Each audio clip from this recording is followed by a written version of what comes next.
da escrita, de criar, de ter coisa na imaginação, eu acho que muita criança faz isso, e na minha infância era uma vida muito complicada, assim, eu venho de uma família bem humilde, e era uma casa de quarto, sala, cozinha e banheiro, às vezes com 15 pessoas morando, 5 crianças, então a gente não tinha e era muito conturbador, então, às vezes, quando eu estava sozinho, eu criava histórias na minha cabeça, que era uma forma de fugir daqueles problemas, daquela situação, e aí eu criava um mundo paralelo na minha cabeça. E eu passei a minha vida inteira fazendo isso, criando histórias na minha cabeça para lidar com as situações do dia a dia. Mas aí você cresce, e aí você vê que aquilo ali é uma profissão, né. Literalmente resumindo que para mim como funciona como roteirista. E aí quando eu comecei como ator, daí fui trabalhar na produção, e aí depois eu comecei a ver que eu não tinha papel para mim, ninguém escrevia nada para o meu perfil, era muito difícil. Aí o que eu passei a fazer? Eu passei a escrever de verdade, me incluindo nas histórias, que foi uma forma de ter uma certa projeção. E aí depois eu fui escrevendo outros roteiros, escrevi roteiro do videoclipe, o videoclipe da Zezé Mota, do Felipe Ret, de um outro artista da cidade, fiz o roteiro de um clipe para um programa do Lázaro Ramos. E aí hoje, atualmente, eu vivo disso, entendeu?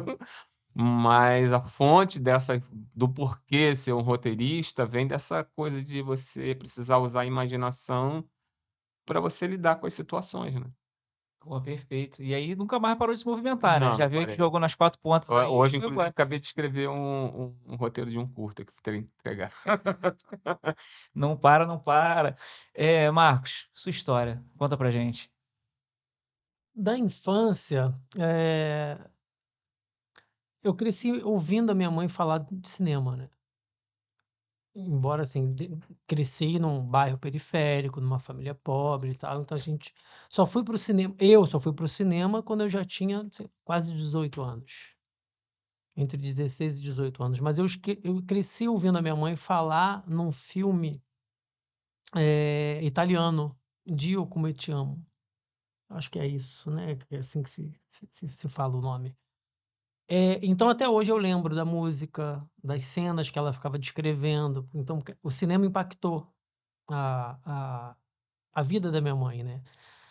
Mas a primeira arte que me atravessou foi a leitura, né, então eu gostava de escrever, né, eu não tinha muito essa coisa do imaginário que o Alberto acabou descrevendo, né, mas o meu imaginário eu materializava na escrita, né, e na leitura. Então e aí mais tarde, anos depois, eu vou fazer jornalismo.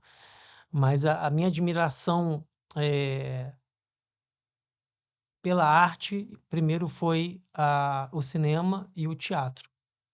E quando você fala dessa escrita inicial aí, era basicamente o quê? Eram pequenas historinhas, era uma coisa mais de narrativa, era uma poesia, era o que que você, já arriscava ali um Era escrevendo sobre a minha vida, sobre a observando mesmo, né, a vida da gente, a vida de amigos, de familiares, ou contando como que você queria o futuro, né, o que que você queria para o futuro, né.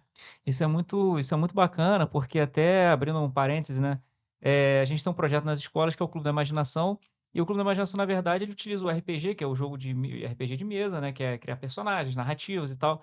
E aí o Ademir que está aí operando toda essa à frente dessa operação e está atrás das câmeras, também vai poder dizer isso. A gente tem uma situação que é a seguinte: quando os alunos vão criar suas narrativas, a gente está falando de fantasia, né, então é o quê? Capa e espada, é um dragão e tal.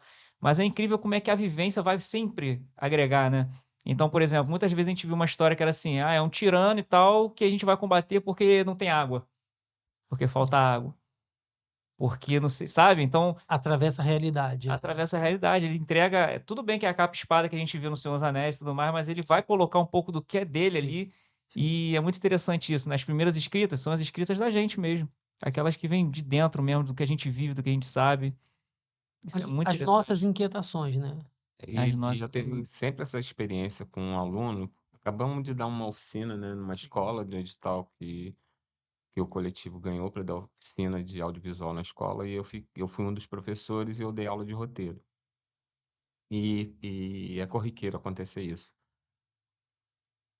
ensino métrica, explico como funciona, o básico do básico para eles entenderem, porque o tempo é muito curto, né, foram 4 semanas que eles estiveram com a gente. E aí cai nisso que você falou, que assim, os alunos são da periferia, e aí existe uma coisa de guerra de facção, existe as histórias são as mesmas, a violência doméstica, o personagem que vive com a avó e trabalha no Lava Jato, eles estão contando sobre eles, ou às vezes sobre o primo, sobre o amigo, mas é sobre eles, assim. Não existe um universo fora, algo lúdico, assim, 2 ou 3 que criavam algumas coisas, mas em geral, é uma forma também de se expressar, e é uma forma de pedir socorro também, né.